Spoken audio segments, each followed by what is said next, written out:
The girl in the school of the wealthy, St. Elora Academy was every student's dream school. There were only two ways to get in. Either your family owned a house in the district funded by the corporate conglomerate behind the school, or you were a true genius. The little girl Lee belonged to the second group. The daughter of an ordinary office worker, she possessed an almost perfect memory and a remarkably quick mind. When the acceptance letter arrived, she couldn't believe her eyes. On her first day, Lee was so thrilled and nervous. In front of the school gates, instead of luxurious cars, she saw students riding electric and regular bicycles. But they weren't ordinary ones. The handlebars were flat and sleek, merging seamlessly into the frame, glowing faintly like flowing light. Passing through the parking area, Lee was stunned. The campus looked like a miniature Switzerland, rolling green hills, blooming flowers, crisp and refreshing air. That afternoon, students were divided into teams for a welcome competition. The challenge to cross the gate of trials. Whoever passed first would have the best chance to win the grand prize. When the whistle blew, the crowd surged forward like a swarm of bees. Lee didn't push or shove. She quietly calculated the distance, then suddenly leapt. Her body floated as lightly as a feather, gliding over everyone's heads before landing gracefully on the other side. Whispers spread through the crowd. The judges were about to call her out for breaking the rules, but the principal only smiled. Let her be. The way she chose is worth watching.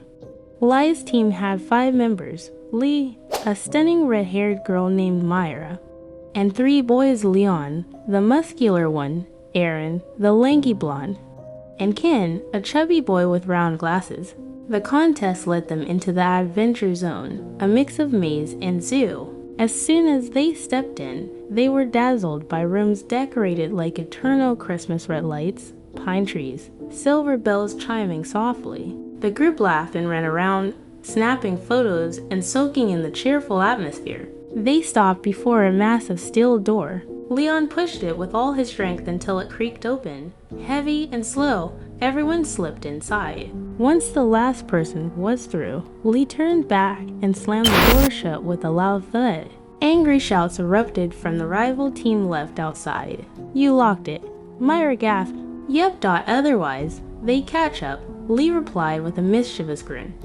Inside was another world, bright corridors, crystal clear lakes, and tourists admiring strange, dreamlike creatures. Lee stopped before a tiny, sky blue being floating midair. Its head was shaped like a 5-pointed star, and its legs looked like blades of grass. She reached out gently. The creature hesitated, then landed in her palm. Halo, Lee whispered. Myra laughed. Not Halo. It likes to be called Mimi. Lee smiled, and Mimi tilted its head, its eyes sparkling as if it understood. Suddenly, the loudspeaker boomed. Teams must now split up to complete individual missions. In the chaos, Lee and Ken the boy with glasses were separated from the others. As they searched for a way forward, a group of students appeared. It was the same team Lee had locked out earlier.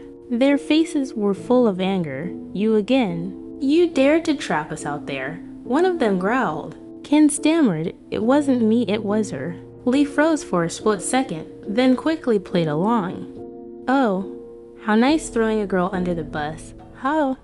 She grabbed a nearby toy gun and fired playfully at Ken's leg. It only made a fun popping sound, but when their rivals flinched in confusion, Lee winked at Ken. He got the hint. Together, they bolted down the hall and vanished around the corner. Eventually, Lee found her team again inside a photo studio. Leon and Aaron were making goofy poses in front of the camera while Myra laughed uncontrollably. They all burst into laughter, snapping pictures together as if no chase had ever happened. Outside the glass window, the afternoon sun cast golden light across the blooming flowers, painting Lee's face in a soft, serene glow.